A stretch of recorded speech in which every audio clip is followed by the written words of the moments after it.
It was New Year's Eve, and Emily was thrilled to attend a grand party at the infamous Harper mansion. She had heard about its dark history, stories of mysterious disappearances and tragic deaths that had left the house abandoned for decades. But when an invitation arrived in her mailbox, adorned with elegant gold lettering and promising an unforgettable night, her curiosity outweighed her fear. The mansion was breathtaking as she arrived.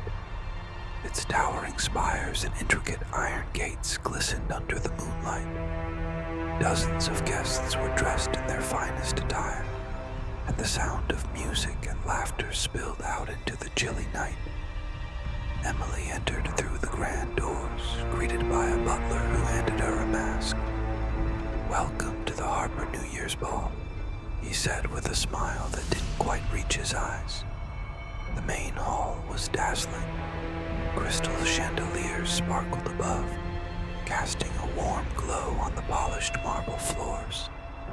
A live orchestra played lively tunes as couples danced gracefully. Emily couldn't help but be enchanted by the opulence. She mingled with the guests, sipping champagne and marveling at the mansion's antique decor. As the night went on, Emily felt an odd chill in the air. The guests seemed to move with an unnatural grace, their laughter slightly too loud, their smiles a bit too wide. She brushed it off as nerves, but something about the atmosphere felt off. Around 11:30 p.m., her curiosity got the better of her. She decided to explore the mansion. Leaving the main hall, she wandered through dimly lit corridors, her heels clicking softly against the floor. The further she went, the quieter it became. She found herself in a wing that seemed untouched by time. Dust-covered furniture, cobwebbed chandeliers, and walls lined with faded portraits. At the end of the hallway, a door stood slightly ajar. Warm light spilled from within, and she heard faint music, different from the lively orchestra in the main hall. Hesitant but intrigued, Emily pushed the door open. The room was empty, save for a grand, dusty mirror that stretched nearly to the ceiling. She stepped closer, her reflection distorted in the tarnished glass. Suddenly she saw movement, figures appearing behind her in the mirror. They were dressed in vintage clothing, dancing silently, their faces pale and expressionless.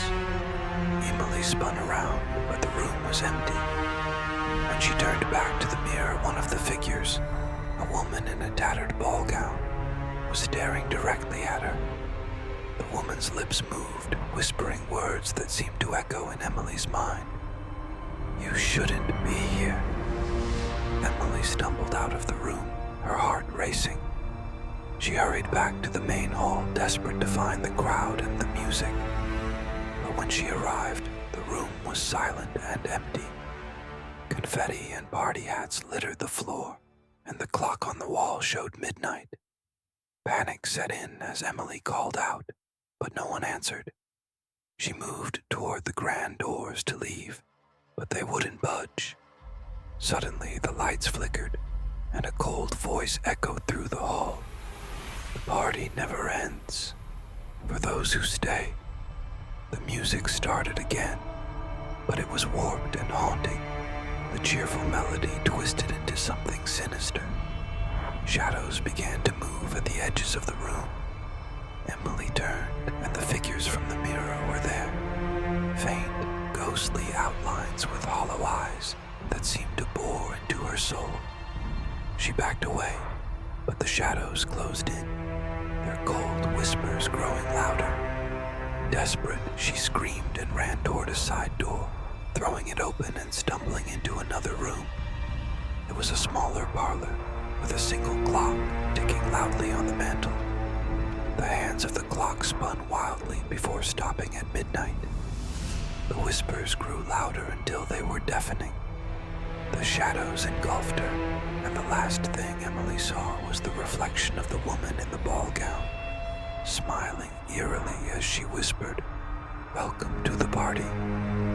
The next morning, the Harper mansion stood silent once more, its grand doors locked and its windows dark. No one knew what had happened to Emily, just as no one knew what had happened to the countless others who had attended the infamous New Year's ball over the years. But late at night, those who pass by the mansion claim they can still hear music echoing from within, the sound of ghostly laughter, and the faint chime of a clock striking midnight. And every New Year's Eve, an invitation mysteriously appears in someone's mailbox, written in elegant gold lettering, promising an unforgettable night.